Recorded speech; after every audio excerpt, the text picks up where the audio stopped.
The other issue that you talked about, music. Do you know why music is not celebrated in Islam? Have you really thought about it? I was in the music industry from about 8 years old on until I got to Islam. I don't claim to have been very good at it, but I fooled a lot of people and they thought I was pretty good at it, okay? I sold a lot of guitars and pianos and organs over the many years. From the time organs were considered something only in the church until every single bar and nightclub thought they had to have one because of the sound effects and all the stuff that it did.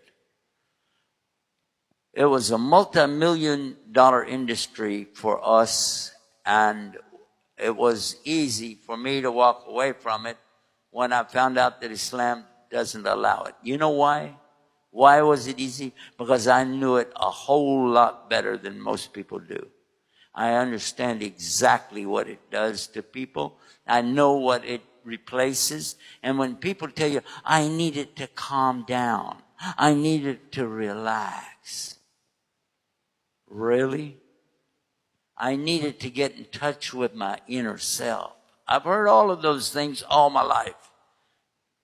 And those are the easy sell. That's so easy. And listen to somebody and I know exactly what kind of music to play to get them to buy a $4,000 or $5,000 instrument. Real easy. Because it's something inside of you that's deficient and you're relying on some outside source to calm it or pacify it, almost like a drug. And if you said, no, that's not my case, now Shaitan is talking to you right now. Because I know better. And by the way, where do you usually find musical instruments? What's going on?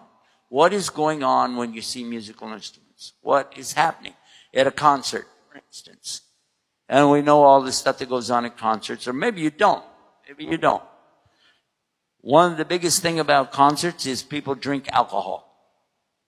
And that's okay in Islam or no? You want to change that too? You want to compromise that? What about drugs? Do you know that in the 1950s, I wasn't even mature yet. In the 1950s, I was driving a car, but I didn't have a license, okay? But I knew all about drugs because of my contacts with the music industry. And I was the only one that could drive the car because I didn't do the drugs. But in those days, even they knew to have a designated driver. Okay? So please don't come and try to tell me about the benefits of music, all right? We even did the thing where you put the music out there with the cows and they're supposed to give better milk. Chickens give bigger eggs, listening to music. Yeah, right. It makes a great story, though. It makes that's man-made science right there. What is the Muslim supposed to do? Let's flip the thing the other way and talk about this. When it comes to something wrong inside of me, a feeling, I need something, that's very real, and nobody's denying that. But what is it that you really need? What were you created to do? Allah said in the Quran, I created mankind and jinn to do what? Listen to music? Celebrate birthdays? What did he say? Do you believe him or no? It's simple. You believe it or you don't. Because if you believe that, you're created to worship, and you will worship something. You might even worship the music. You might even worship yourself. But you will worship something. And He is giving you the choice. Worship something He created or worship Him. I want you to just reflect on that a little bit, and I'll back off because we got a lot of the questions. But for sure, everything that Allah has created has a rhyme and reason to it.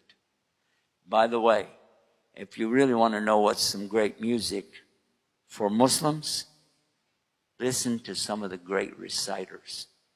And you can get that from our websites. We have some of the very best recite Quran, by the way. You can choose the reciter who you want to recite that for you.